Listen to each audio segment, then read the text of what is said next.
नमस्कार दोस्तों। आज मैं आपको एक ऐसी कहानी सुनाने जा रहा हूं जो शायद आपने कभी पूरी तरह से सुनी नहीं होगी। ये कहानी है मानवता के सबसे अंधेरे दौर की। ये कहानी है उन हजारों लोगों की जिन्होंने विज्ञान के नाम पर असहनीय यातनाएं सहीं। और ये कहानी है उन डॉक्टर्स की जिन्होंने अपनी हिपोक्रेटिक ओथ को तोड़कर अपने पेशेंट्स को टॉर्चर किया। मैं पहले से ही आपको बता देना चाहता हूं कि आज की कहानी बेहद तकलीफदेह है। अगर आप सेंसिटिव हैं या आपके साथ छोटे बच्चे हैं तो शायद ये पॉडकास्ट आपके लिए नहीं है। लेकिन अगर आप तैयार हैं तो मेरे साथ चलिए इस डार्क जर्नी पर, क्योंकि ये ज़रूरी है कि हम इतिहास को याद रखें ताकि वो दोबारा न दोहराया जाए। संगीत धीरे धीरे बंद होता है। साल था 1933। जर्मनी में एक नया युग शुरू हो रहा था। लेकिन ये प्रगति का युग नहीं था, ये था विनाश का युग। जब अडोल्फ हिटलर सत्ता में आया तो उसके साथ आई एक ऐसी विचारधारा जो मानवता को शर्मसार कर देगी। हिटलर और उसकी नाजी पार्टी का मानना था कि एरियन रेस सबसे श्रेष्ठ नस्ल है। बाकी सब, खासकर यहूदी लोग, रोमानी कम्युनिटीज, विकलांग लोग, होमोसेक्सुअल्स और पॉलिटिकल विरोधी, ये सब इंफीरियर थे। ये सब एलिमिनेट होने चाहिए थे। और इस पागलपन को उन्होंने साइंस का नाम दिया। उन्होंने इसे यूजेनिक्स कहा, रेशियल हाइजीन कहा। अब यहाँ सबसे हैरान करने वाली बात यह है कि जर्मनी उस समय दुनिया के सबसे एजुकेटेड देशों में से एक था। वहाँ की यूनिवर्सिटीज़ वर्ल्ड क्लास थे, डॉक्टर्स हाईली ट्रेन्ड थे, साइंटिस्ट्स इंटरनेशनली रिस्पेक्टेड थे। तो फिर कैसे कैसे ये एजुकेटेड प्रोफेशनल्स इतनी क्रूरता का हिस्सा बन गए?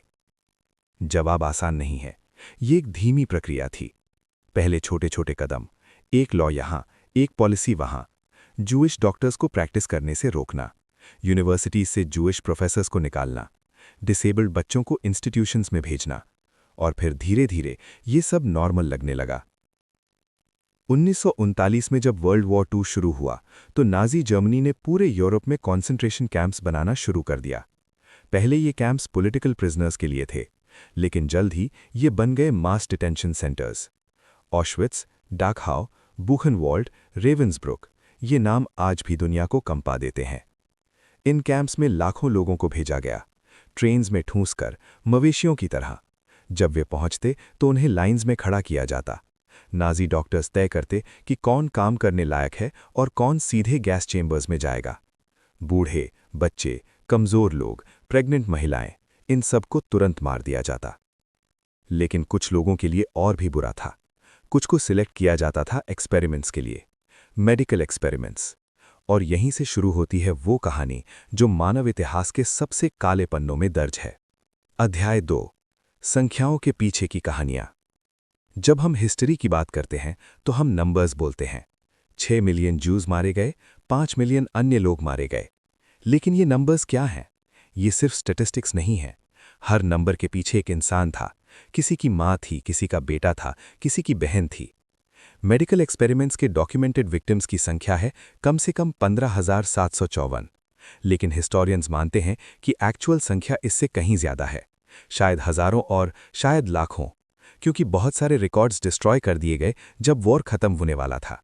नाजी डॉक्टर्स जानते थे कि उन्होंने क्या किया है और वे एविडेंस मिटाना चाहते थे।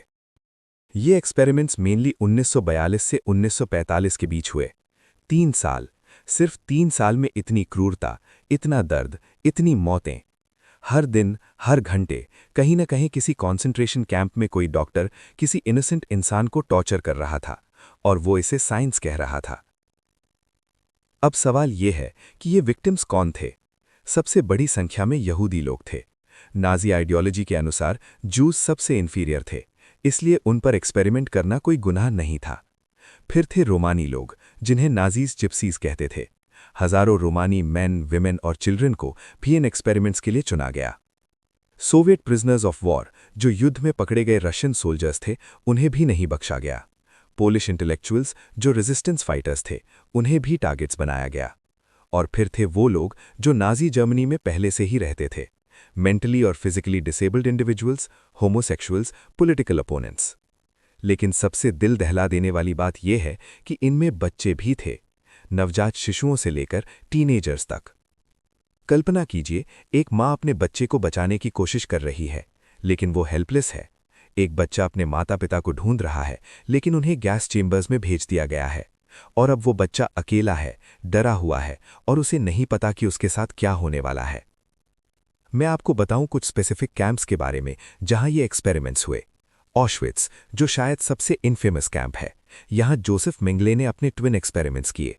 डाकहाउ, जो जर्मनी के बवेरिया में था, यहां हाइपोथर्मिया और हाई एल्टीट्यूड एक्सपेरिमेंट्स किए गए। रेवंसब्रुक, जो एक विमेंस कैंप था, यहां बोन और मसल ट्रांसप्लांटेशन एक्सपेरिमेंट्स हुए।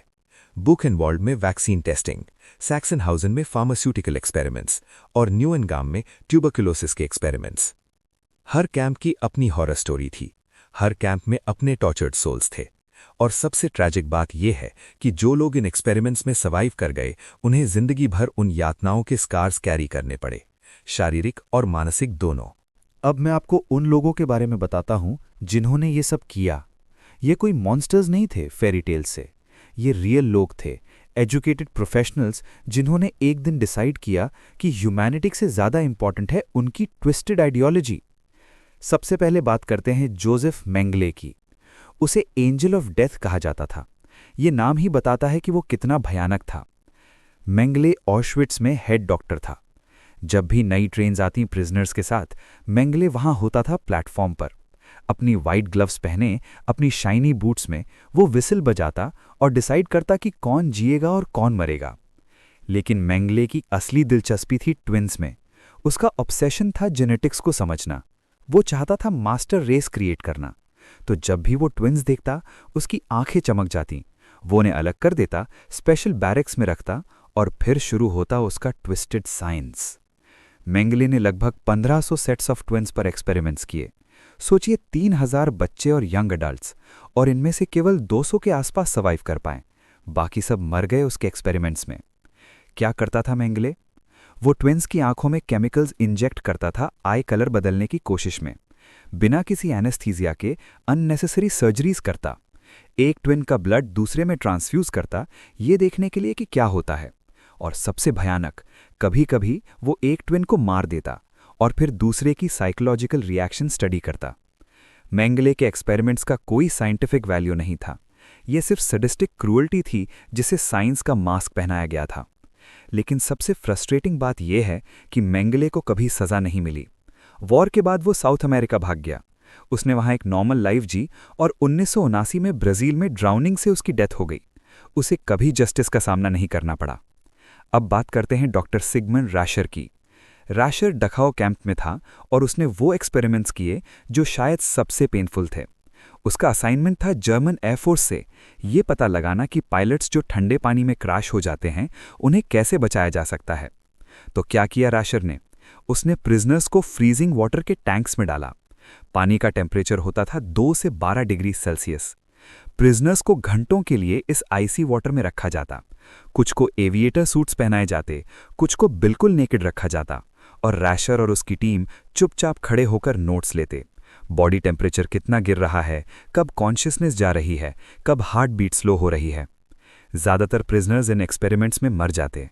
जो थोड़े बहुत बच जाते उन पर फिर रिवाइवल एक्सपेरिमेंट्स होते, लेकिन सर्वाइवल रेट बहुत कम थी। फिर थे डॉक्टर कार्ल ब्रांट, जो हिटलर का पर्सनल फिजिशियन था। ब्रांट बहुत पावरफुल था क्योंकि उसका सीधा कनेक्शन था हिटलर से। उसने एक्शन T4 प्रोग्राम को को-लीड किया, जो एक यूथेनेशिया प्रोग्राम था। इस प्रोग्राम के अंडर मेंटली और फिजिकली डिसेबल्ड लोगों को मर्सी किलिंग के नाम पर मार दिया जाता था। और ब्रांट ने मेडिकल एक्सपेरिमेंट्स को भी ऑथराइज किया, ये इंश्योर करते हुए कि डॉक्टर्स को पूरी फ्रीडम हो अपना काम करने की।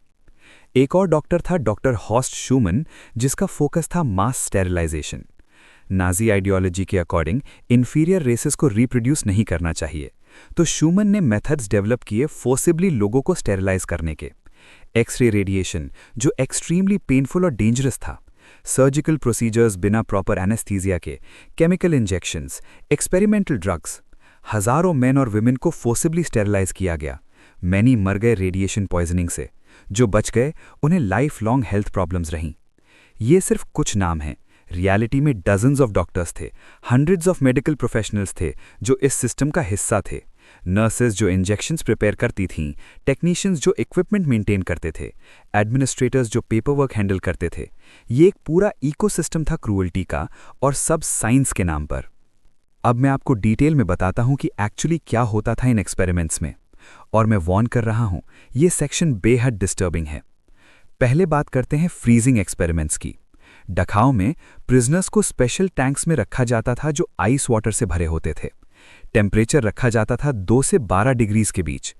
कल्पना कीजिए, आप पानी में हैं जो इतना ठंडा है कि आपके बोन्स में दर्द हो रहा है, आपकी स्किन नीली पड़ रही है, आपकी टीथ्स बेकाबू से कांप रहे हैं, आपका दिल धीमा हो रहा है, आपकी कॉन्शियसनेस धीरे धीरे फेड हो रही है, और चारों तरफ लोग खड़े हैं क्लिपबोर्ड्स लेकर, नोट्स ले रहे हैं जैसे आप कोई लैब रैट हों। ये एक्सपेरिमेंट्स 3 घंटे तक चलते थे। 3 घंटे आइसी वाटर में। अधिकतर प्रिजनर्स की मौत हो जाती या वे कोमा में चले जाते। जो थोड़े बहुत बच जाते उन पर फिर रिवाइवल एक्सपेरिमेंट्स होते, लेकिन सर्वाइवल रेट बहुत कम थी। फिर थे हाई एल्टीट्यूड एक्सपेरिमेंट्स। इसके लिए एक स्पेशल लो प्रेशर चेंबर बनाया गया था। प्रिजनर्स को इस चेंबर में लॉक किया जाता और प्रेशर को रैपिडली कम किया जाता, इक्विवेलेंट टू 68,000 फीट एल्टीट्यूड का। ये सिमुलेट करता था कि क्या होता है जब पायलट्स बहुत हाई एल्टीट्यूड पर फ्लाई करते हैं। क्या होता था इन प्रिजनर्स के साथ? एक्सट्रीम पेन, लंग्स फट जाते थे, ब्रेन में ब्लीडिंग होती थी, आंखों से खून आता था, और फिर मौत, धीमी पेनफुल मौत। लगभग 200 प्रिजनर्स में से 70 से 80 मर गए इन एक्सपेरिमेंट्स में, और जो बच गए उनमें से कुछ को बाद में जानबूझकर मार दिया गया ताकि उनके ब्रेन्स को डिसेक्ट करके स्टडी किया जा सके। अब बात करते हैं इन्फेक्शियस डिजीज एक्सपेरिमेंट्स की। मल्टीपल कैंप्स में प्रिजनर्स को डेलिबरेटली डिजीजेस से इन्फेक्ट किया गया। Malaria, typhus, tuberculosis, typhoid fever, yellow fever, infectious hepatitis. Process simple था। प्रिजनर को डिजीज इंजेक्ट करो, फिर डिफरेंट ट्रीटमेंट्स ट्राई करो, देखो क्या वर्क करता है। कोई प्रॉपर मेडिकल केयर नहीं। अगर पेशेंट मर जाता है तो नेक्स्ट प्रिजनर पर ट्राई करो। डखाओ में 1200 से ज्यादा प्रिजनर्स को मलेरिया इन्फेक्टेड मस्कीटो से डेलिबरेटली बाइट कराया गया। बुखनवाल्ड में टाइफस वैक्सीन टेस्टिंग हुई। वेरियस कैंप्स में टीबी के डेंजरस स्ट्रेन्स इंजेक्ट किए गए। सोचिए, आप हेल्दी हैं और कोई आपको डेलिबरेटली एक डेडली डिजीज दे रहा है, सिर्फ ये देखने के लिए कि क्या होता है। पॉइजन एक्सपेरिमेंट्स भी हुए। बुखनवाल्ड में प्रिजनर्स को फूड में पॉइजन दिया जाता, कभी बुलेट्स में पॉइजन होता और फिर प्रिजनर्स को शूट किया जाता, ये देखने के लिए कि पॉइजन कितनी जल्दी काम करता है। एंटीडोट्स टेस्ट किए जाते, लेकिन सब केसेस में आउटकम सेम था, मौत, painful slow death. Ravensbruck women's camp में बोन, मसल और नर्व ट्रांसप्लांटेशन एक्सपेरिमेंट्स हुए। पोलिश विमेन को स्पेशली टारगेट किया गया। इन विमेन को रैबिट्स कहा जाता था क्योंकि उन पर एक्सपेरिमेंट्स किए जाते थे जैसे वो एनिमल्स हों। बोन्स को रिमूव किया जाता और दूसरे प्रिजनर्स में ट्रांसप्लांट किया जाता। मसल्स को कट किया जाता रीजेनरेशन स्टडी करने के लिए। नर्व्स को डेलिबरेटली डैमेज किया जाता। आर्टिफिशियल इन्फेक्शंस क्रिएट किए जाते।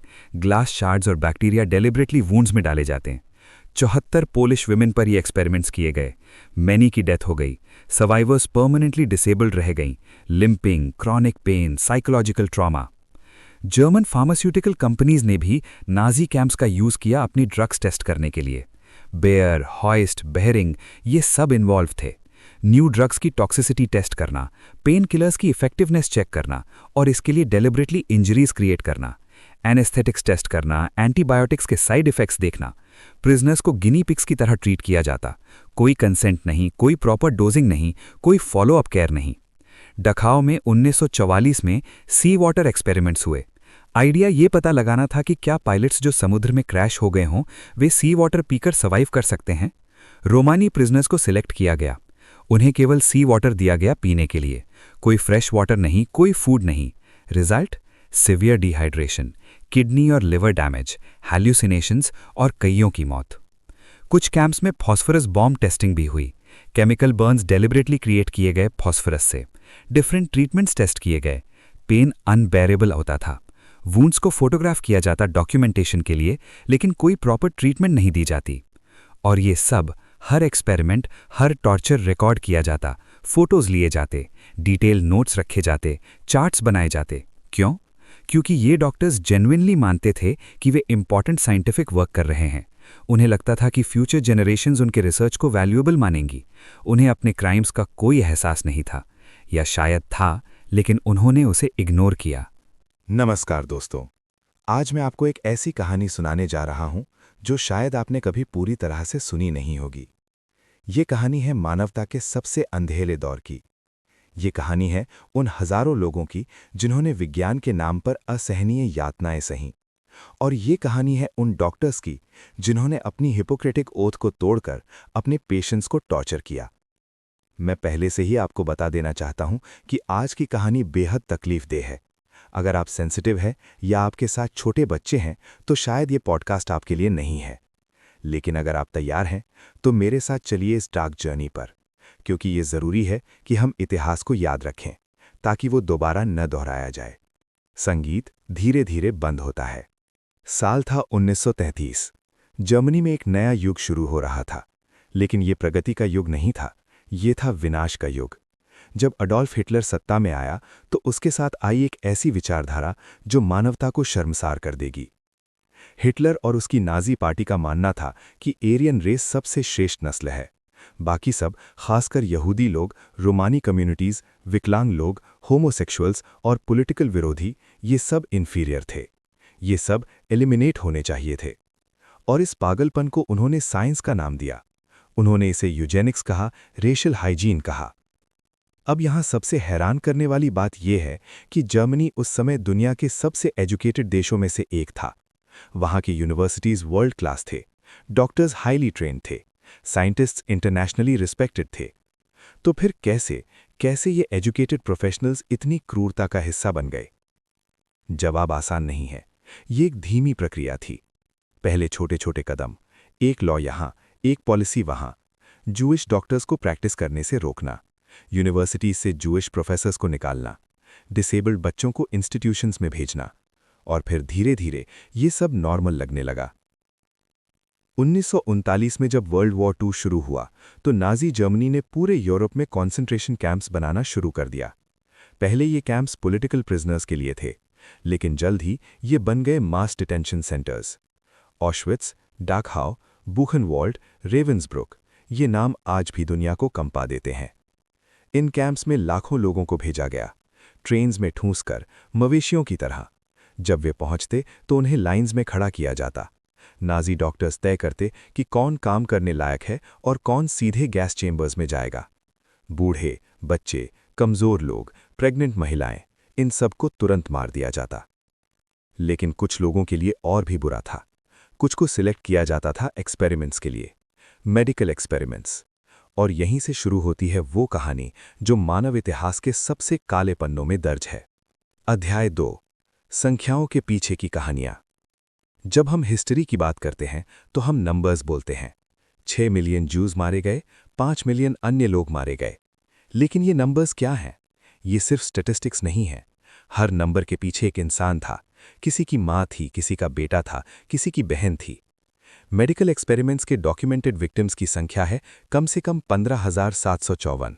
लेकिन हिस्टोरियंस मानते हैं कि एक्चुअल संख्या इससे कहीं ज्यादा है, शायद हजारों और शायद लाखों, क्योंकि बहुत सारे रिकॉर्ड्स डिस्ट्रॉय कर दिए गए जब वॉर खत्म होने वाला था। नाजी डॉक्टर्स जानते थे कि उन्होंने क्या किया है और वे एविडेंस मिटाना चाहते थे। ये एक्सपेरिमेंट्स मेनली 1942 से 1945 के बीच हुए। 3 साल, सिर्फ 3 साल में इतनी क्रूरता, इतना दर्द, इतनी मौतें। हर दिन, हर घंटे, कहीं न कहीं किसी कॉन्सेंट्रेशन कैंप में कोई डॉक्टर किसी इनोसेंट इंसान को टॉर्चर कर रहा था, और वो इसे साइंस कह रहा था। अब सवाल ये है कि ये विक्टिम्स कौन थे? सबसे बड़ी संख्या में यहूदी लोग थे। नाजी आइडियोलॉजी के अनुसार जूस सबसे इन्फीरियर थे, इसलिए उन पर एक्सपेरिमेंट करना कोई गुनाह नहीं था। फिर थे रोमानी लोग, जिन्हें नाजीज जिप्सीज कहते थे। हजारों रोमानी मैन, विमेन और चिल्ड्रन को भी इन एक्सपेरिमेंट्स के लिए चुना गया। सोवियत प्रिजनर्स ऑफ वॉर, जो युद्ध में पकड़े गए रशियन सोल्जर्स थे, उन्हें भी नहीं बख्शा गया। पोलिश इंटेलेक्चुअल्स, जो रेजिस्टेंस फाइटर्स थे, उन्हें भी टारगेट्स बनाया गया। और फिर थे वो लोग जो नाजी जर्मनी में पहले से ही रहते थे, मेंटली और physically disabled individuals, homosexuals, political opponents. लेकिन सबसे दिल दहला देने वाली बात यह है कि इनमें बच्चे भी थे, नवजात शिशुओं से लेकर टीनेजर्स तक। कल्पना कीजिए, एक माँ अपने बच्चे को बचाने की कोशिश कर रही है, लेकिन वो हेल्पलेस है। एक बच्चा अपने माता पिता को ढूंढ रहा है, लेकिन उन्हें गैस चेंबर्स में भेज दिया गया है।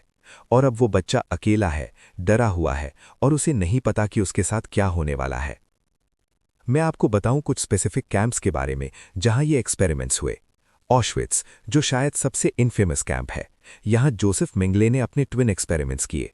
डाकहाउ, जो जर्मनी के बवेरिया में था, यहाँ हाइपोथर्मिया और हाई एल्टीट्यूड एक्सपेरिमेंट्स किए गए।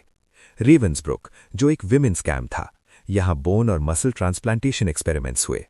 बुखेनवाल्ड में वैक्सीन टेस्टिंग, सैक्सनहाउजन में फार्मास्यूटिकल एक्सपेरिमेंट्स और न्यूएनगाम में ट्यूबरकुलोसिस के एक्सपेरिमेंट्स। हर कैंप की अपनी हॉरर स्टोरी थी, हर कैंप में अपने टॉर्चर्ड सोल्स थे। और सबसे ट्रैजिक बात यह है कि जो लोग इन एक्सपेरिमेंट्स में सर्वाइव कर गए, उन्हें जिंदगी भर उन यातनाओं के स्कार्स कैरी करने पड़े, शारीरिक और मानसिक दोनों। अब मैं आपको कुछ उन लोगों की कहानियां सुनाता हूं जो इन एक्सपेरिमेंट से बच गए, क्योंकि ये इंपॉर्टेंट है कि हम उन्हें याद रखें, केवल विक्टिम्स के रूप में नहीं, बल्कि सर्वाइवर्स के रूप में, वॉरियर्स के रूप में। ईवा मोजेस कोर, ये नाम याद रखिए। ईवा अपनी ट्विन सिस्टर मिरियम के साथ ऑशविट्स पहुंची जब वो सिर्फ 10 साल की थी। वे रोमेनिया से थे, एक ज्यूइश फैमिली से। जब उनकी ट्रेन ऑशविट्स पहुंची और वे प्लेटफॉर्म पर उतरीं, योसेफ मेंगले वहां खड़ा था। मेंगले की नज़र पड़ी ईवा और मिरियम पर, आइडेंटिकल ट्विन्स। उसकी आंखें चमक उठीं। उसने तुरंत ऑर्डर दिया कि इन दोनों को अलग किया जाए। ईवा की मां चिल्लाई, रोई, अपनी बेटियों को बचाने की कोशिश की, लेकिन गार्ड्स ने उसे धक्का दे दिया। वो गैस चेंबर की तरफ चली गईं। ईवा ने अपनी मां को आखिरी बार देखा और फिर कभी नहीं देखा। ईवा और मिरियम को एक स्पेशल बैरिक्स में रखा गया, जहां सिर्फ ट्विन्स थे। हर दिन मेंगले आता, हर दिन एक्सपेरिमेंट्स, इंजेक्शंस जिनसे तेज बुखार आता, ब्लड टेस्ट्स, मेजरमेंट्स, और कभी कोई एक्सप्लेनेशन नहीं कि क्यों। एक दिन ईवा को ऐसा इंजेक्शन दिया गया जिससे उसे बहुत तेज बुखार आ गया। उसका टेम्परेचर इतना हाई हो गया कि वो मरने के करीब पहुंच गई। मेंगले आया, उसे देखा और बोला, too bad she was so young, she has only 2 weeks to live. फिर वो चला गया, जैसे ये कोई बड़ी बात ही नहीं थी। लेकिन ईवा ने हार नहीं मानी। 10 साल की उम्र में, डेथ के करीब, उसने डिसाइड किया कि वो सर्वाइव करेगी, प्योर विल पावर से। वो खुद को बोलती रही, I must survive, I must survive, और किसी तरह वो बच गई। 2 हफ्ते बीत गए और ईवा स्टिल अलाइव थी। मेंगले शॉक्ड था। वॉर खत्म हुआ, कैंप लिबरेट हुआ और ईवा और मिरियम दोनों बच गईं, लेकिन मेंगले के एक्सपेरिमेंट्स का इम्पैक्ट लाइफ लॉन्ग रहा। मिरियम की किडनीज डैमेज हो गई थीं उन इंजेक्शन से, और उसकी डेथ हो गई 1985 में। ईवा ने अपनी बाकी की लाइफ हॉलोकास्ट एजुकेशन के लिए डेडिकेट कर दी। सबसे रिमार्केबल बात यह है कि ईवा ने फॉरगिवनेस का मैसेज दिया। उसने कहा कि उसने नाज़ी डॉक्टर्स को फॉरगिव कर दिया, अपने लिए, अपनी पीस के लिए।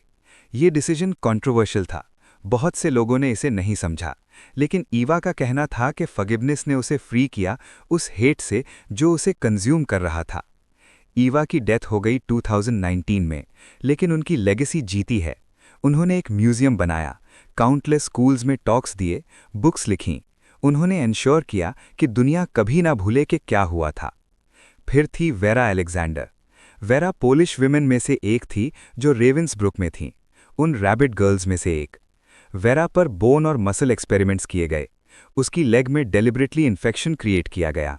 बोन पीसेस निकाले गए बिना प्रॉपर एनेस्थीसिया के। दर्द इतना था कि वर्ड्स में डिस्क्राइब नहीं किया जा सकता। वॉर के बाद वेरा ने टेस्टिमनी दी न्यूरमबर्ग ट्रायल्स में। उसे कोर्ट में खड़ा होना पड़ा, उन डॉक्टर्स को फेस करना पड़ा जिन्होंने उसे टॉर्चर किया था, और अपनी स्टोरी सुनानी पड़ी। ये इजी नहीं था। हर वर्ड पेन के साथ आता था, हर मेमोरी ट्रॉमा के साथ। लेकिन वेरा ने ये किया क्योंकि ये इंपॉर्टेंट था कि जस्टिस मिले। वेरा की ब्रेवरी की वजह से कई नाज़ी डॉक्टर्स को सज़ा मिली। उसकी टेस्टिमनी ने एंश्योर किया कि दुनिया जाने कि रेवेंसब्रुक में क्या हुआ था। वेरा परमानेंटली डिसेबल्ड रह गई थी उन एक्सपेरिमेंट्स की वजह से।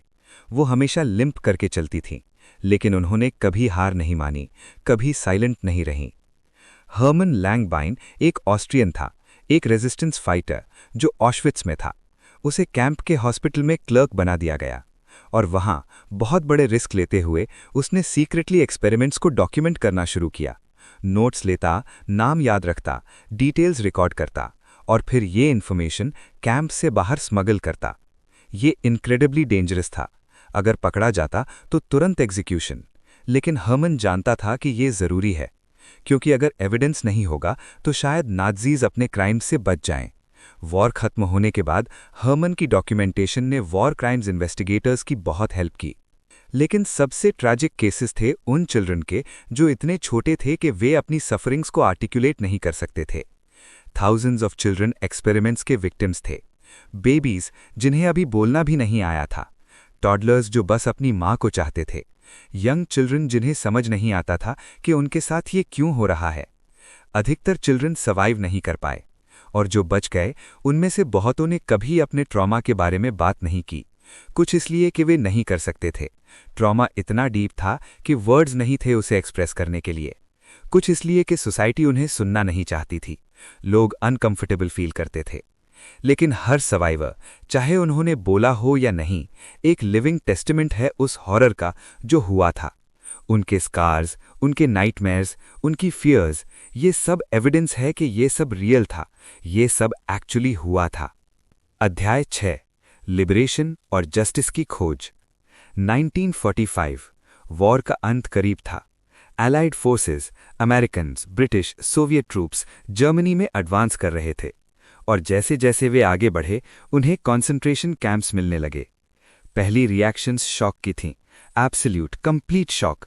ये सोल्जर्स जो वॉर देख चुके थे, जिन्होंने बैटलफील्ड देखा था, डेथ देखी थी, वे भी प्रिपेयर्ड नहीं थे इसके लिए। अमेरिकन सोल्जर की एक टेस्टिमनी है, मैंने वॉर में बहुत कुछ देखा था। मैंने मरे हुए सोल्जर्स देखे थे, डिस्ट्रॉयड सिटीज देखी थीं, लेकिन जब मैंने डखाव का गेट खोला मैं तैयार नहीं था। वहां स्मेल थी, डेथ और डिजीज की। वहां बॉडीज थीं, ढेर में पड़ी हुई, और वहां लिविंग स्केलेटन्स थे। लोग इतने कमजोर कि वे खड़े नहीं हो सकते थे, लेकिन उनकी आंखों में अभी भी लाइफ थी। सोवियत ट्रूप्स ने जब ऑश्विट्स को लिबरेट किया तो उन्हें वहां मिले 7,000 प्रिजनर्स जो इतने वीक थे कि इवैक्यूएट नहीं किए जा सके थे।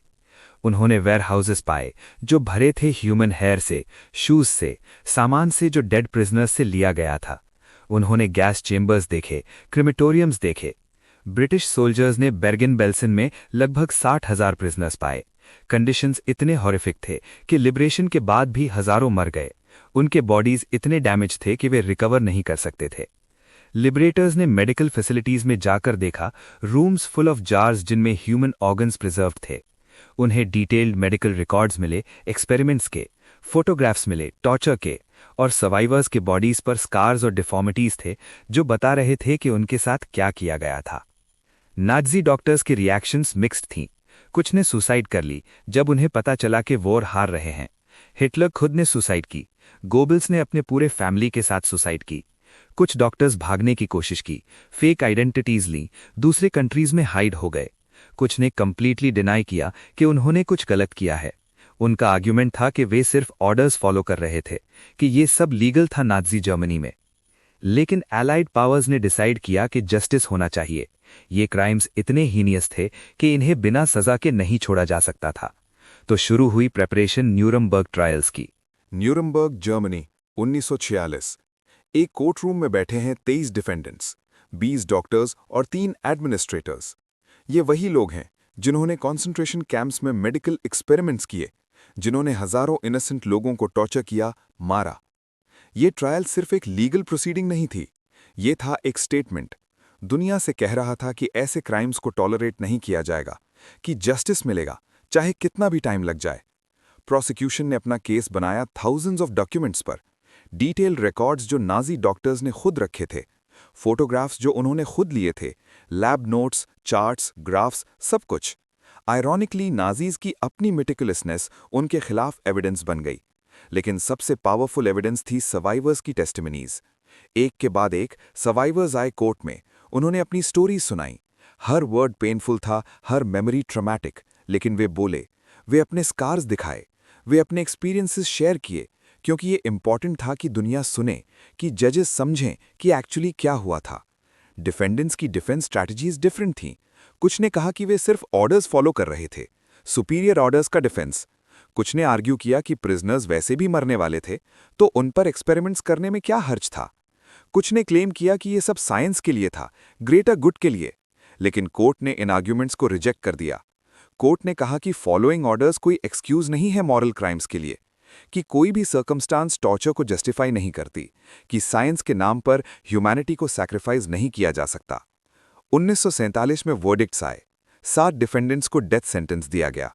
Karl Brandt, Rudolf Brandt, Karl Gebhardt, Joachim Mrugowsky, Wolfram Sievers, Viktor Brack, Waldemar Hoven. 9 को prison sentences varying from 10 years to life और 7 को एक्विट कर दिया गया, जो बहुत कंट्रोवर्शियल था। बहुत से लोगों ने फील किया कि सभी गिल्टी थे। लेकिन ट्रायल का सबसे इंपॉर्टेंट आउटकम था न्यूरमबर्ग कोड। ये था वर्ल्ड का पहला comprehensive international document on medical ethics. इस कोड ने एस्टैब्लिश किया फंडामेंटल प्रिंसिपल्स जो आज भी मेडिकल रिसर्च का फाउंडेशन है। न्यूरमबर्ग कोड के की पॉइंट्स थे: वॉलंटरी कंसेंट एब्सोल्युटली एसेंशियल है। किसी भी मेडिकल एक्सपेरिमेंट में पार्टिसिपेट करने से पहले पर्सन को पूरी इन्फॉर्मेशन होनी चाहिए और फ्रीली अग्री करना चाहिए। कोअर्जन एक्सेप्टेबल नहीं है। बेनिफिट्स को रिस्क से आउटवे करना चाहिए। पार्टिसिपेंट्स को किसी भी टाइम एक्सपेरिमेंट छोड़ने का राइट है। अननेसेसरी फिजिकल या मेंटल सफरिंग से अवॉइड करना चाहिए। क्वालिफाइड साइंटिस्ट्स को ही एक्सपेरिमेंट्स कंडक्ट करने चाहिए। प्रॉपर फैसिलिटीज होनी चाहिए। अगर हार्म हो रहा है तो एक्सपेरिमेंट इमीडिएटली स्टॉप होना चाहिए। ये कोड रेवोल्यूशनरी था। पहली बार इंटरनेशनली ये रिकॉग्नाइज किया गया कि मेडिकल रिसर्च में एथिक्स क्रिटिकली इंपॉर्टेंट हैं, कि साइंस के नाम पर ह्यूमैनिटी को सैक्रिफाइस नहीं किया जा सकता। तो अब सवाल ये है, हमने क्या सीखा इन हॉरिफिक इवेंट से? क्या वाकई नेवर अगेन हो सका? नाजी मेडिकल एक्सपेरिमेंट्स ने मॉडर्न मेडिकल एथिक्स को फंडामेंटली शेप किया। आज हर यूनिवर्सिटी, हर हॉस्पिटल, हर रिसर्च इंस्टीट्यूशन में इंस्टीट्यूशनल रिव्यू बोर्ड्स हैं जो हर प्रपोज्ड एक्सपेरिमेंट को रिव्यू करते हैं। इन्फॉर्म्ड कंसेंट अब सिर्फ एक सजेशन नहीं है, ये एक लीगल रिक्वायरमेंट है। पेशेंट्स राइट्स को प्रोटेक्ट किया जाता है। रिसर्च पार्टिसिपेंट्स को सेफगार्ड्स दिए जाते हैं। डिक्लेरेशन ऑफ हेलसिंकी, जो 1964 में वर्ल्ड मेडिकल एसोसिएशन ने अडॉप्ट किया, वो न्यूरमबर्ग कोड को एक्सपैंड करता है। ये रेगुलरली अपडेट होता है जैसे जैसे मेडिकल साइंस एडवांस होता है। बेलमॉन्ट रिपोर्ट, जो 1979 में अमेरिका में आई, वो रिसर्च एथिक्स के 3 फंडामेंटल प्रिंसिपल्स डिफाइन करती है: रिस्पेक्ट फॉर पर्सन्स, बेनिफिशंस और जस्टिस। मेडिकल स्कूल्स में अब एथिक्स कोर्सेज मैंडेटरी हैं। फ्यूचर डॉक्टर्स को सिखाया जाता है कि हिपोक्रेटिक ओथ सिर्फ वर्ड्स नहीं हैं, ये एक सीक्रेट कमिटमेंट है। होलोकॉस्ट और नाजी एक्सपेरिमेंट्स को स्पेसिफिकली पढ़ाया जाता है, एक रिमाइंडर के रूप में कि क्या हो सकता है जब एथिक्स को कॉम्प्रोमाइज किया जाता है। लेकिन दुखद रियलिटी ये है कि अनएथिकल एक्सपेरिमेंट्स नाजी जर्मनी के साथ खत्म नहीं हो गए। वॉर के बाद भी दुनिया के डिफरेंट पार्ट्स में अनएथिकल मेडिकल रिसर्च होता रहा। टस्कीगी सिफिलिस स्टडी, अमेरिका में 1932 से 1972 तक 600 अफ्रीकन अमेरिकन मेन को सिफिलिस के इफेक्ट्स स्टडी करने के लिए डेलिबरेटली अनट्रीटेड छोड़ा गया। यहां तक कि जब पेनिसिलिन अवेलेबल हो गया जो सिफिलिस को क्योर कर सकता था, तब भी इन मेन को ट्रीटमेंट नहीं दी गई, सिर्फ इसलिए कि रिसर्चर्स देखना चाहते थे कि अनट्रीटेड सिफिलिस क्या करती है। ग्वाटेमाला में 1946 से 48 तक अमेरिकन रिसर्चर्स ने ग्वाटेमालन प्रिजनर्स और मेंटल पेशेंट्स को डेलिबरेटली एसटीडी से इन्फेक्ट किया, बिना कंसेंट के। फिर उन्होंने डिफरेंट ट्रीटमेंट्स टेस्ट किए। ये सब यूएस गवर्नमेंट के नॉलेज में था। MK अल्ट्रा, CIA का माइंड कंट्रोल प्रोग्राम, जो 1950 से 70 के दशक तक चला। अनविटिंग पार्टिसिपेंट्स को LSD और अदर ड्रग्स दी गईं। साइकोलॉजिकल एक्सपेरिमेंट्स किए गए। मेनी पार्टिसिपेंट्स परमानेंटली डैमेज रह गए। विलोब्रुक स्टेट स्कूल में 1956 से 1970 तक मेंटली डिसेबल्ड चिल्ड्रन को डेलिबरेटली हेपेटाइटिस से इन्फेक्ट किया गया। रिसर्चर्स का आर्ग्यूमेंट था कि ये चिल्ड्रन वैसे भी इवेंचुअली इन्फेक्ट हो जाते क्योंकि इंस्टीट्यूशन में कंडीशंस पुअर थे, तो क्यों ना उन्हें डेलिबरेटली इन्फेक्ट करके स्टडी किया जाए। Shocking logic. ये एग्जाम्पल्स बताते हैं कि न्यूरमबर्ग कोड और बाकी सेफगार्ड्स के बावजूद विजिलेंस की जरूरत है। हर जनरेशन को याद रखना होगा, सीखना होगा और इंश्योर करना होगा कि हिस्ट्री रिपीट नहीं हो। दोस्तों, हम अपने पॉडकास्ट के अंत में पहुंच रहे हैं। ये एक कठिन जर्नी रही है। हमने सुनी है स्टोरीज जो डिस्टर्बिंग हैं, हॉरिफाइंग हैं। हमने जाना है उन डेप्थ्स के बारे में जहां तक ह्यूमन क्रुएल्टी जा सकती है। लेकिन ये इंपॉर्टेंट था, ये जरूरी था कि हम ये सुने, कि हम याद रखें, क्योंकि जब हम हिस्ट्री को भूल जाते हैं, हम उसे रिपीट करने के लिए कंडेम्ड हो जाते हैं। नाजी मेडिकल एक्सपेरिमेंट्स केवल हिस्टोरिकल इवेंट्स नहीं हैं, ये वार्निंग्स हैं। ये हमें बताते हैं कि क्या हो सकता है जब साइंस को एथिक्स से अलग कर दिया जाता है, जब आइडियोलॉजी को साइंस से ज्यादा इंपॉर्टेंट माना जाता है, जब कुछ लोगों को लेस दैन ह्यूमन कंसिडर किया जाता है, जब अथॉरिटी को ब्लाइंडली फॉलो किया जाता है बिना मॉरल जजमेंट के। आज दुनिया भर में मेमोरियल्स और म्यूजियम्स हैं जो होलोकॉस्ट को याद रखती हैं। आउशविट्स बर्कनाउ को प्रिजर्व किया गया है एक रिमाइंडर के रूप में। Yad Vashem in Jerusalem, Holocaust memorial museum in Washington DC, ये सब जगहें हैं जहां लोग जा सकते हैं, सीख सकते हैं और रिमेंबर कर सकते हैं। सर्वाइवर्स ने अपनी लाइव्स डेडिकेट की ये इंश्योर करने में कि दुनिया कभी भूले नहीं। उन्होंने टेस्टिमनीज रिकॉर्ड की, स्कूल्स में स्पीचेस दी, बुक्स लिखी, डॉक्यूमेंट्रीज में पार्टिसिपेट किया। उनका मैसेज सिंपल था, नेवर फॉरगेट, नेवर अगेन। लेकिन अनफॉर्चुनेटली होलोकॉस्ट सर्वाइवर्स अब बहुत कम बचे हैं। मोस्ट अब अपने 90s और 100s में हैं। कुछ सालों में कोई भी फर्स्ट हैंड विटनेस नहीं बचेगा। तब ये रिस्पॉन्सिबिलिटी हम पर आती है, हम पर, हम यंगर जनरेशन्स पर, कि हम इन स्टोरीज को अलाइव रखें, कि हम एजुकेट करें, कि हम इंश्योर करें कि ऐसा फिर कभी ना हो। मेडिकल एथिक्स में हमने प्रोग्रेस की है। आज के डॉक्टर्स और रिसर्चर्स के लिए ये अनथिंकेबल है कि वे ऐसे एक्सपेरिमेंट्स करें। सेफगार्ड्स हैं, रेगुलेशंस हैं, ओवरसाइट है, लेकिन कंप्लेसेंट नहीं होना चाहिए। हमें विजिलेंट रहना होगा, हमें क्वेश्चन करना होगा, हमें इंश्योर करना होगा कि ह्यूमैनिटी हमेशा साइंस से पहले आए। जैसा कि फिलोसोफर जॉर्ज संटायाना ने कहा था, those who can not remember the past are condemned to repeat it. ये सिर्फ एक कोट नहीं है, ये एक वार्निंग है, ये एक रिस्पॉन्सिबिलिटी है। तो मैं आप सबसे रिक्वेस्ट करता हूं कि इन स्टोरीज को शेयर कीजिए, अपने बच्चों को, अपने फ्रेंड्स को, अपने कम्युनिटीज को बताइए कि क्या हुआ था। विजिट कीजिए होलोकॉस्ट म्यूजियम्स और मेमोरियल्स को, पढ़िए सर्वाइवर टेस्टिमनीज को, क्योंकि नॉलेज ही हमारी सबसे बड़ी प्रोटेक्शन है हिस्ट्री को रिपीट होने से। और जब भी आप किसी को डिस्क्रिमिनेट होते देखें, किसी ग्रुप को डीह्यूमनाइज होते देखें, किसी को अदर की तरह ट्रीट होते देखें, बोलिए, स्टैंड अप कीजिए, क्योंकि होलोकॉस्ट भी ऐसे ही शुरू हुआ था, छोटे एक्ट्स ऑफ डिस्क्रिमिनेशन से, डीह्यूमनाइजेशन से, अदरिंग से, और फिर धीरे धीरे ये बढ़ता गया जब तक कि एक जेनोसाइड नहीं बन गया।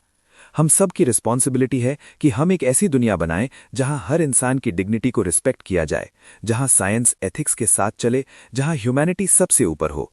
उन हजारों लाखों विक्टिम्स की मेमोरी में, जिन्होंने नाजी कॉन्सेंट्रेशन कैंप्स में अपनी लाइव्स खोई, जिन्होंने अनस्पीकेबल टॉर्चर सहा, मैं आप सबसे कहता हूं, कभी मत भूलिए, कभी माफ मत कीजिए, और सबसे इंपॉर्टेंट, कभी फिर से मत होने दीजिए। ये थी हमारी स्टोरी नाजी मेडिकल एक्सपेरिमेंट्स की, पार्ट 1। अगले एपिसोड में हम और गहराई में जाएंगे, बात करेंगे स्पेसिफिक केसेस की, एथिकल डिबेट्स की और मॉडर्न इम्प्लीकेशंस की। तब तक के लिए याद रखिए, सीखिए और शेयर कीजिए, क्योंकि जब तक हम याद रखेंगे, वे विक्टिम्स कभी भुलाए नहीं जाएंगे।